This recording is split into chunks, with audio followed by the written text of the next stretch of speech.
What's going on, guys? This is the 5 Year Pass podcast with me, Suddy, and this is Shyam. And we're going to the Euros again. We're down to the quarterfinal, Shyam. We'll be looking at today's video. We're looking at the Belgium-Italy game specifically. So Belgium, obviously, having a very good Euros in general, beating Croatia, Russia, Denmark, Finland, and most recently Portugal to get through the quarterfinals. Italy, arguably as strong, if not stronger. They've been kind of the I wouldn't say underdogs. I wouldn't say dark horses, but no one expected them to do this well, I guess. But they've been on this amazing 20-something game streak most recently beating Austria to get to the final. Two very strong teams, Sham.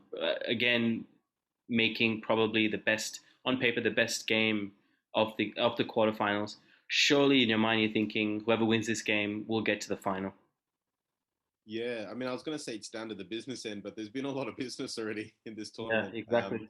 A lot of massive sort of upsets and results, and there's probably four, I guess you could call them heavyweights in these two, Yeah. Spain and England, and then four not so fancy teams that you think if it works out, they could still go on that fairy tale run. So this is a proper two heavyweights having massive go at each other type game. Yeah. Given the results in the round of 16. Italy's on their best run since Mussolini started stealing players from other countries and putting them into his team. So that's a pretty impressive stat.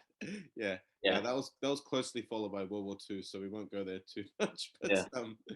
But look, it's funny that Italy, that sort of stereotype of very sort of battle-hardened centre backs, cultured centre midfielders. They've turned that on its head a bit. They've still got that defensive core with the two big centre backs there. And with Donnarumma as well, who on his day is the best keeper in the world. I'm not saying he regularly is, but he has the potential to be. And he's who has he joined now? Has he joined anyone yet? Did he go to Juventus? PSG. Oh, he went to PSG. Jeez. Yeah. There's talk about Ronaldo and Pogba going there as well, and obviously Ronaldo. So that's a beefed up team, man. But yeah, they've got that core and that strength, but they've turned the way that they play into a lot more progressive. So they've got the sort of the front three. Chiesa has had a good tournament. Immobile has been showing a lot of good movement for Italy up front. And they're very cultured centre midfield. I particularly like that centre midfield. I think they did make a mistake against Austria of playing Verratti, not because Verratti is a bad player, but I think it just disrupted the balance a bit. They've got the cool passing of the coolness of Jorginho. They've got Locatelli in there to provide a bit of industry. I just think it's a really good mix. Belgium have kind of gone against the grain as well. They were kind of known as a team with attacking talent, some good defenders, but not great defenders. But they did have to show a lot of resilience against Portugal to get through that game. And there are question marks over Portugal with De Bruyne and Hazard. Even if they do play, there may not be 100%. Although having said that, I doubt anyone's at 100% at this stage of the tournament. Yeah. It's like the two kind of big stars missing for Belgium, like you said, Eden Hazard and De Bruyne. But I mean, the replacements there in Mertens, who's the Napoli player, excuse me, and Yannick Carrasco, like they're good players, man. They're obviously De Bruyne is such a high level. Had a good tournament too. Yeah. I mean, I'm talking the direct replacement for the two are injured that are still outstanding, close to if not world class players. I want to bring up an interesting point. Thomas Vermaelen has played the last 3 or 4 seasons maybe with Vissant Kobe in Japan. And he's come to the Euros and he's put on a performance like he did. He put, Ronaldo in his back pocket, had a great game against Jota and Ronaldo.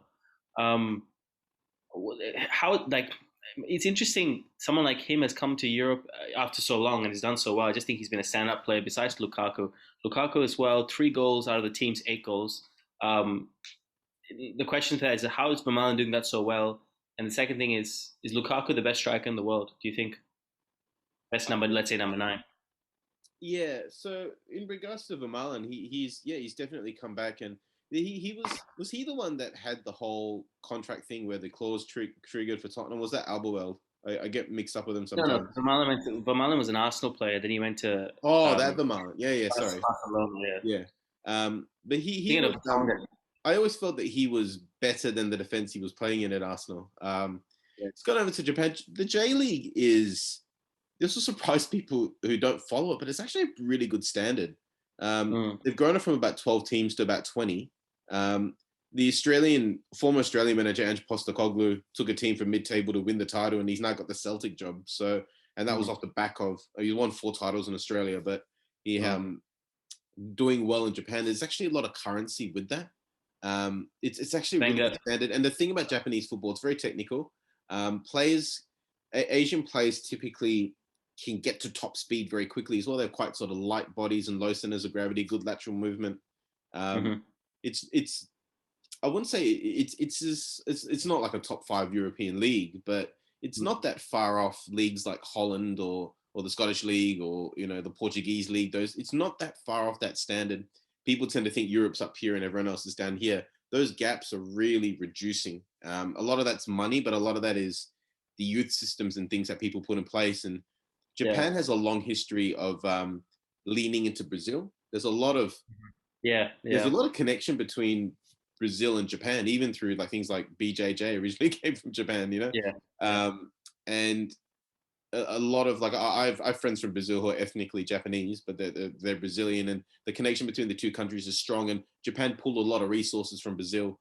Um, Brazil's gone away from being that the home of Ginja football. They do rely a lot on the academies and developing Yeah. players as well. So it's not as if they're pulling guys randomly off the street. They have ways to develop the players. So Japan's lent on that, and you can see the results. He played very well. It will be a different test for him against Italy, but I do think that with that back three, it might suit them with the wing backs to go against the front three of Italy. Italy's best work's going to have to be behind that front three in the midfield, as Yeah. opposed to that front three really going against Belgium's back five. It'll be an easier challenge for him than the Portuguese challenge, but Mm-hmm. he's definitely capable of stepping up. Now, the other question is Lukaku the best number 9 in the world? I would still go with like Lewin. I think Lewandowski and Kane do step above everyone at the moment. I think they're probably the best. Benzema as well, I think, is there. But look, You like Benzema, I, don't you? You at a club level, Benzema. you kind of you really do like him. You really do kind of. I He'd like the be unsung probably heroes. Like my favorite Man United yeah player is Dennis Irwin. Like yeah I'm that type of guy. Like yeah I yeah think Benzema did a lot of work for Ronaldo, and you could see the mm-hmm. affection they had for each other when you watched the two teams play in the tournament. Like they swapped shirts, Yeah and there's a really nice yeah picture of them after the game, like just sort of man hugging over yeah the shoulder like that.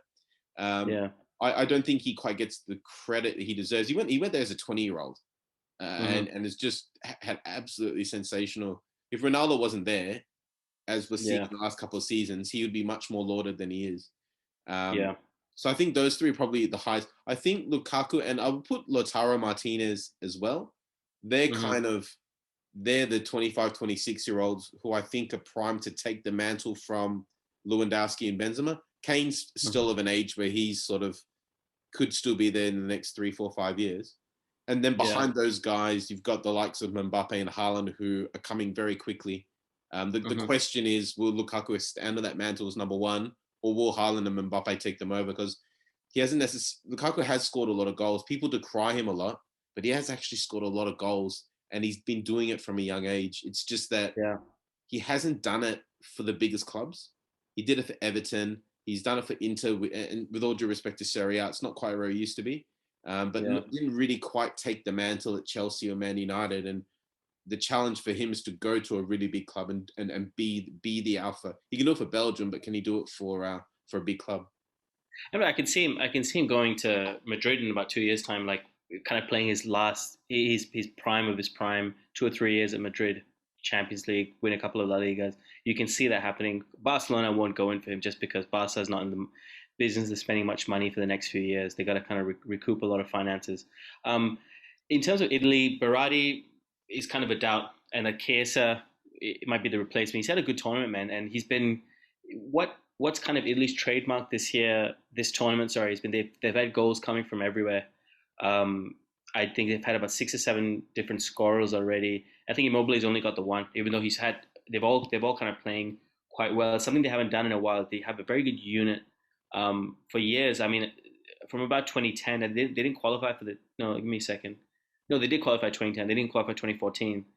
Since after the 2020 Euro, they just not been a unit, and they're playing really well. And Mancini, we said before, has kind of taken the mold of Italy, that contagion football. That he's broken it. He's made it to the very progressive side that score enough goals, defend really well, and everyone gets a go, which is quite nice to see. Quite nice to see. So, how do you think the game's going to go, man? Yeah, I think Italy. One thing culturally, they do like heroes. They do like that, like Roberto Baggio or Paolo Maldini. Like they almost deitize. Deify them, yeah. Yeah, deify. Sorry, that's the word I'm looking for. But this team is a little different. You don't look at the team and go, this is so and so. This isn't Verratti's team. This isn't Jorginho's team. This isn't Chiesa's team. It's a genuine team, and it's interesting that comes from Mancini, who was at a point in time with Sampdoria like one of those hero talisman type players, and then obviously went to Lazio and under Sven-Goran He Eriksson and did was really well as he well. was on the board. He was on the board of Sampdoria as a player. Wow, I didn't know Yeah, that. he was on. Yeah, he was on Yeah, the board as a player. Which yeah. is just to add to that. Yeah, keep going. That's Yeah, very rare. That's very rare. yeah, You almost think of like to have that influence would be like Totti at Roma, like just yeah, whatever Totti yeah, says goes, and to be a player on the board, it's sort of making that a bit official. Um, yeah, it's and Sampdoria, they're not particularly good now, but they were good back then. Like yeah, they were. yeah. The I 80s and think they 90s was made very the good. Champions League final the year Barcelona won. I think they beat Sampdoria in the final. All right. And if I'm a memory The serves, 92, 92 final at Wembley. Yeah, 93. Yeah, yeah, yeah. 93 is Milan. Anyway, but going on.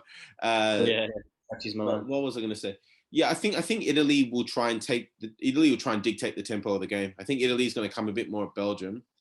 Belgium, two things. One, that defense held up very well. I think the defense had an average age of like 95 or something like that. It was Vermaelen, Albueld, and there was one more. 95. What do you mean? The The total back age, you three, the mean? three centre backs had a combined age of 95. Oh, right. Yeah, Yeah, it's an old man's defense, but I think they won't mind Italy coming at them. And there's two reasons. One, the center defenders held up well. Belgium are quite reliant on Courtois as well, which is not a bad goalkeeper to be reliant on. He's a bloody good keeper. And they yeah, won't mind hitting on the counter. Lukaku would like the thing about the Juventus defenders, Bonucci and Chiellini, I forget how to pronounce it. The one is Suarez. Chiellini. Chiellini, that's it, Chiellini. Who The won't one play, thing they man? Who lack is won't a play? touch of pace. Lukaku would Yeah, like running towards goal with the ball coming over the top, and they will try and create that space for him. I think. Whereas Italy, they'll come forward. I think they won't quite come as far forward as a full press, but they'll try and create and come forward to create and dictate the tempo of the game. I think Belgium's going to try and counter. Um, yeah, and you'll find when Belgium attacks, Belgium have quite a gap at times between midfield and up front. There's often a lot of space, and that suits players like De Bruyne and Hazard. When they come forward, they're going to have to try and minimize that gap to get more players in because they're going to have less players. While the players are good, they're not going to be able to create those moments of inspiration, assuming that those superstars Belgium have are out.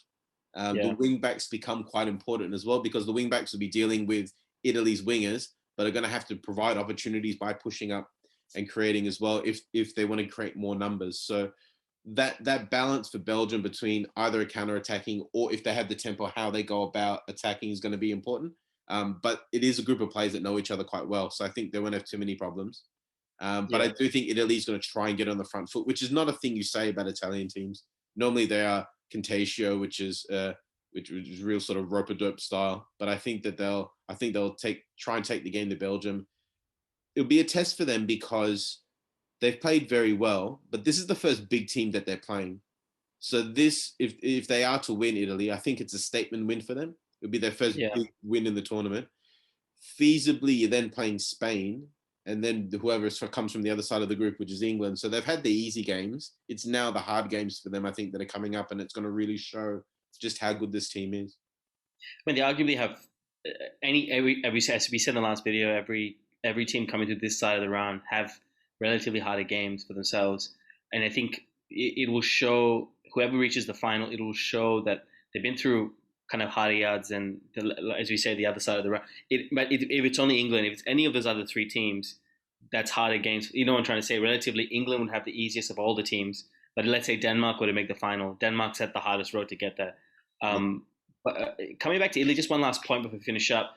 I think, I completely agree. I think Italy can't afford to not have the ball. Their midfield is not really particularly the fastest in the way Belgium's defense isn't the fastest. They need to keep the ball because if someone like Hazard Jr. gets the ball, Carrasco, Mertens, all those guys, even Lukaku is very fast for how big he is. Mm. You can't afford to lose the ball in bad areas, and they have the players, Jorginho, Verratti, to keep the ball. I would be interested to see Chiesa start because he's done well every time he's come on. And also I think Italy's going to win this game. It's going to be very, very a bit more contentious than normal than they have this year in this tournament. It's going to be for me. I think it's going to be 1-0, maybe 2-1. Will Lukaku turn up for this game?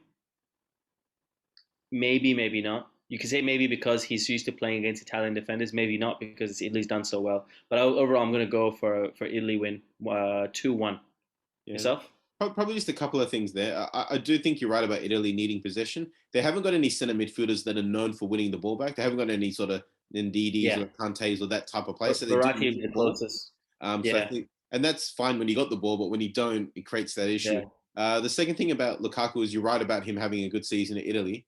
He's up against Italy's probably Italy's two best defenders by definition. So I haven't got the stats on how he went against Juventus, but it'll be interesting. That he will feel he has a point to prove, Lukaku. But I was going to say 2-1 to Italy. I do see it potentially going to extra time and then winning in extra time, or even by shootout. I don't think it's going to be an easy 2-1, but I do see them getting through and getting that statement win. Perfect. All right. I think that's it for today. So we've just previewed Belgium versus Italy. We've both said 2-1. It's change for once. So yeah, it's a big game, man. So obviously the other game of this draw is the Spain game. Jesus, Spain versus Switzerland, of course, and the winner of these two games play each other. So it's going to be an interesting side of the draw. Going to be two big games in a row, which is going to be fantastic. But yeah, thanks so much, Shyam. And thanks so much for watching, guys. We are the 5 Yard Pass podcast. My name is Suddy. This is Shyam. If you like what we do, please don't forget to like and subscribe. And as we say here, keep football simple. And as always, keep passing, guys. Cheers.